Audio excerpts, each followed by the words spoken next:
Shalom, I'm Rabbi Jonathan Ginsburg. This video is about the shofar, the ram's horn. We are approaching, I'm recording this in the summer, we're approaching this as we get closer to the month of Elul, which is the 6th month of the year according to the Bible. And that is preparing us for what the book of Numbers calls Yom Truah, and the book of Leviticus of Vayikra calls Zikaron Truah, the day of the sounding of the shofar. Each day during the month of Elul, the Ashkenazic Jews from Europe hear the shofar and blow it every morning except the Sabbath, leading us and preparing us for Rosh Hashanah. On Rosh Hashanah itself, both days, unless one is the Sabbath, in which case we only blow it on the non-Sabbath day, the shofar is sounded 100 times. Now there are three basic notes, and let me just show you the different kind of shofarot. Ashkenazic Jews use a ram's horn that looks like this. They come in all kinds of sizes. Basically, they have to be curved, and by tradition, a ram's horn. Blow it obviously from this end, and there are three notes. But first, I'll show you a different kind. This is more of the Sephardic tradition, Yemenites, which is also a ram's horn, and also just as good, although they make different notes. So there are three notes. The short one, there are 9 staccato blasts called Truah. Sounds like that, and with the Ashkenazic shofar, it sounds like this.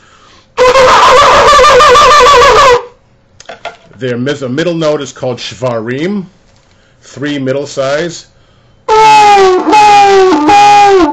And then to the tekiah is the long blast.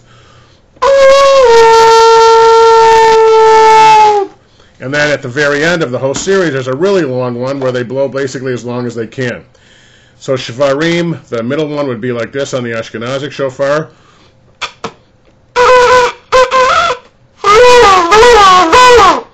And then the tekiah.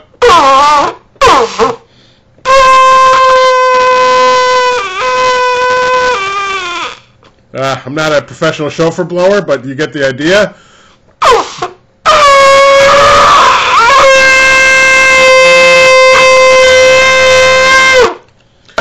Now, why do we blow it? Well, it's associated clearly with the day. It's called the day of the blowing of the horn. Maimonides, the great medieval rabbi, says the following: "Awake, awake, O sleepers from your sleep, O slumberers, arise ye from your slumbers and examine your deeds. Return in repentance and remember your Creator. Those of you who forgot the truth and the follies of the time and go astray, the whole year in vanity and emptiness, which neither profit nor save, look to your souls, improve your ways and your works, abandon every one of you his evil course and thought that is not good." So for Maimonides, it's to awake from our spiritual slumber.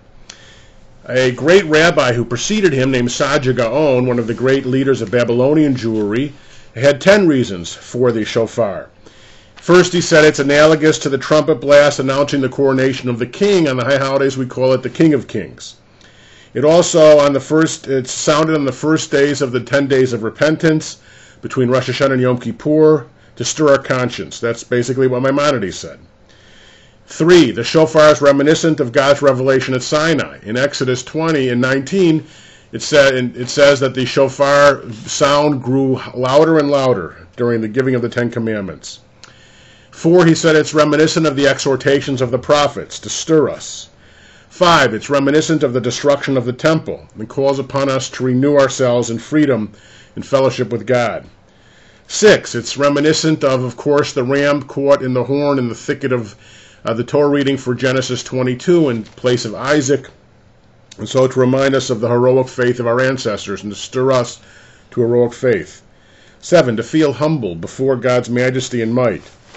8, to remember the final judgment day. 9, foreshadowing the jubilant proclamation of freedom that will come at the end of time. And 10, it foreshadows the end of the present world order and the inauguration of God's reign of righteousness. So those are some of the basic ideas of the shofar. It's a very powerful time during the Rosh Hashanah service. It's also blown in a series at the very end of Yom Kippur to conclude the 10 days of penitence. So again, just to take a look at the shofar, so you can see kind of what they look like, different sizes, some are different colors, and here again is the longer Sephardic Yemenite one. Hope you enjoyed the presentation, and we look forward to hearing the sound of the shofar in the high holidays.